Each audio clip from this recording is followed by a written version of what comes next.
Well, there are many that wonder how Stephen and I came about. There's the video. Stephen lived in Dallas with his partner at the time, Mr. Lee Garrison, and we would see each other for a year. Well, I didn't really see him, I only saw Lee, but I digress. And we never really paid any attention to one another. And 2006 came, and we started a conversation. In that conversation, we talked about Queens of Comedy. Check. Well, let's test this little boy. He did okay with that. But before I could get to the next one, he moved on to The Color Purple. Okay. So we started talking, and it was as if in that moment, in that conversation, our spirits of friendship and brotherhood connected. And we then went on for the next 8 years to celebrate, support, encourage, challenge, and hold accountable one another. And I have some of the best friends. Stephen fit in seamlessly. My friends are the best thing I have. And they set that bar so high. Stephen said, bitch, that ain't shit. And there's so many tremendous, tremendous memories. And when he called to say, I'm gonna be proposing to Nate. And I was like, what took you so long? He goes, I know I said the day I met him, I'm gonna keep this one. And at that moment, there was a degree of unspoken division. And I knew that that day I wanted to celebrate truly everything that Stephen was. And I reached out to a fellow close friend who we weren't connected the way we needed to be connected. And Stephen was that bridge between the two of us. Because if you look at any imagery, you look at anything known with Dallas, we were the Three Musketeers. And so with that, I'd actually like him to join me here because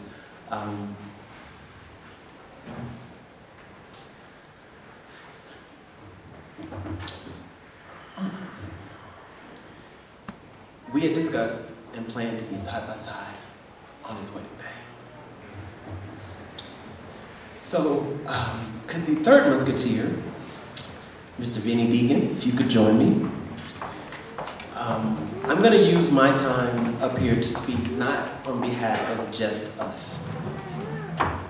I'm going to need more. But on behalf of all of his friends from that middle chapter. I look to his family and I say to you, I am as jealous and as angry with you because you had 27 more years than I did, bitches. And then I look to NGPA and I am just giggling. Y'all only had 3. And it's what keeps me going. But I look at these friends that were out here, and we're kind of in the middle, we're the bridge between the two big loves of his lives, but we provided a particular chapter. So I look to Jordan, I look to Chadwick, I absolutely look up to and truly admire you, Rick. And so, on behalf of all of us, the first thing I want to say is to his nephews and male cousins and whatnot. You may have physically lost one gay uncle, cousin, nephew, but you gained a whole army of others. And so with that, everything that Stephen was that made him amazing, we stand united to make sure that we hold that same presence in your lives. And if ever you need a reminder, what would Stephen say? Our numbers will be on a little Rolodex. We'll call. There'll be ones that will provide the fun. There'll be ones that will provide the guidance. And there'll be those that will provide, we don't really know what it is that they're saying, but just listen. To the nieces and the girl cousins, everyone, when you reach the ripe age of 12? We'll say 12, and they'll... the cute pilots. We're going to provide you a gift. Many people would know it as a hula hoop. Yes. And so when you get to that age and you have a birthday, we're going to show up. We're going to take turns as to which one's going to show up, and you're going to get a hula hoop. And with that hula hoop, we're not going to go away until it makes that sound.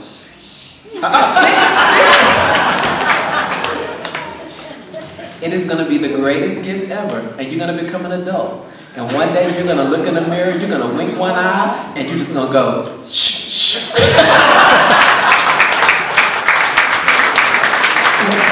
For those of you that have not seen Queens of Comedy, ooh, you didn't know Steven. Put it on your Netflix to-do list ASAP. And y'all gonna say, did he really say that during the memorial? Steven lived his life with purpose. He stood for purpose. Everything he did meant something. And let's remember that. It was as if though someone had divinely ordained that that day was going to come, and he lived such an accelerated life. He let no grass grow under his feet, and amongst his friends, we all knew that we were special. We knew that we were important. We knew that we mattered. Maya Angelou said,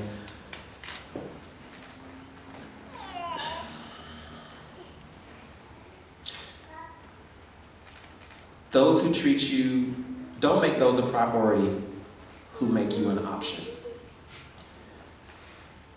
We not only knew that we were a priority as Steven's friend, loved one, family, or whatnot, we felt as if though we were the only person in the world. And when he looked at us, when he spoke to us, when he enriched us, it was about us. And he never missed a moment to make you special, for you to know that you're good. Everything that the rest of the world saw you as different, he celebrated it. He welcomed it into the room. And his life was not in vain. We now have new friends, new loved ones, and to that point, Wednesday I had to fly after that fatal Monday, and I didn't plan or prepare for there being pilots in the airport. Imagine that. So I get to the airport, ooh, sunglasses. And as I'm getting off of my flight into New York, it was one of the regional carriers, Delta. The pilot on the plane, he did a double take. I didn't know him, but he did look gay. And as I get down to the, I don't know what you call it, I guess the ramp or whatever, and to get my luggage, he looked over at me, he just goes, and in that moment, I knew that he was a member of NGPA, and he knew who I was in relation to Steven. Steven's reach of love went so far. And we get to stand here today to celebrate that and to remember that. And although many of us come from so many different walks of life, you have a new family in this room, regardless of how you register on a piece of paper or what you identify yourself as. To Steven, you're identified as loved, family, and for a lifetime. And so, let's not forget him. Let's remember him. And don't miss a chance to live your life to the fullest. Each day matters. All the things that he did and he continues to do, although he's physically not here, his work continues to resonate. And I couldn't be prouder. I have essentially two life little brothers, and don't you tell nobody in Dallas I said this, but he was my favorite.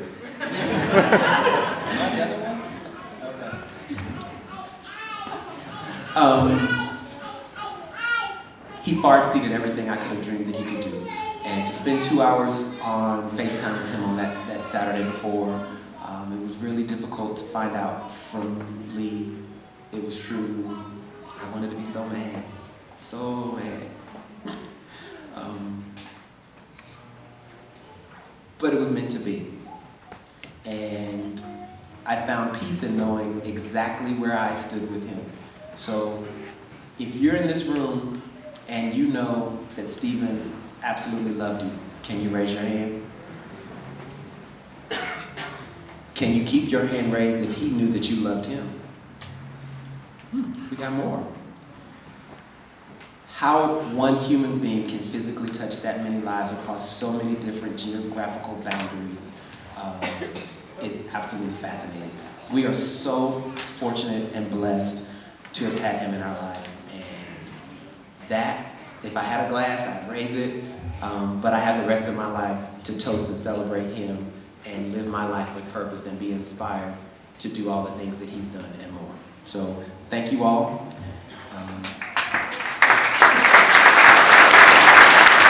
Hi, y'all.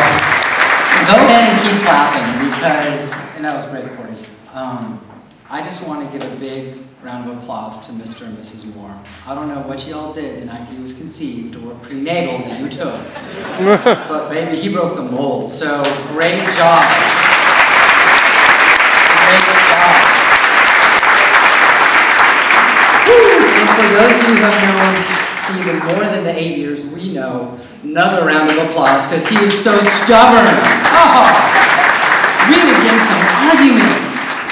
But in the spirit of brevity, Stephen taught me a lot. I had my first with Stephen. First drag show with Stephen.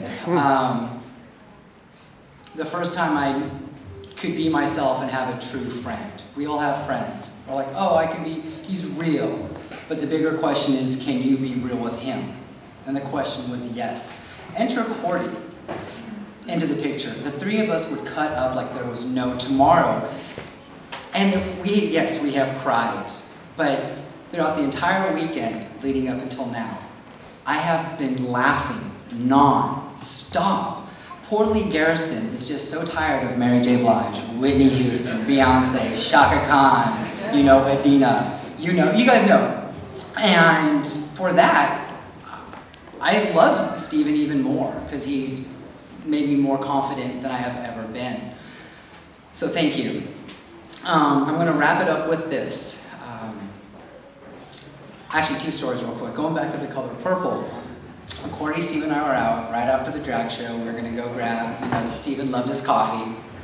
All right, even if it was 3 in the morning. We're crossing the streets in Dallas. Everyone's running around unsupervised.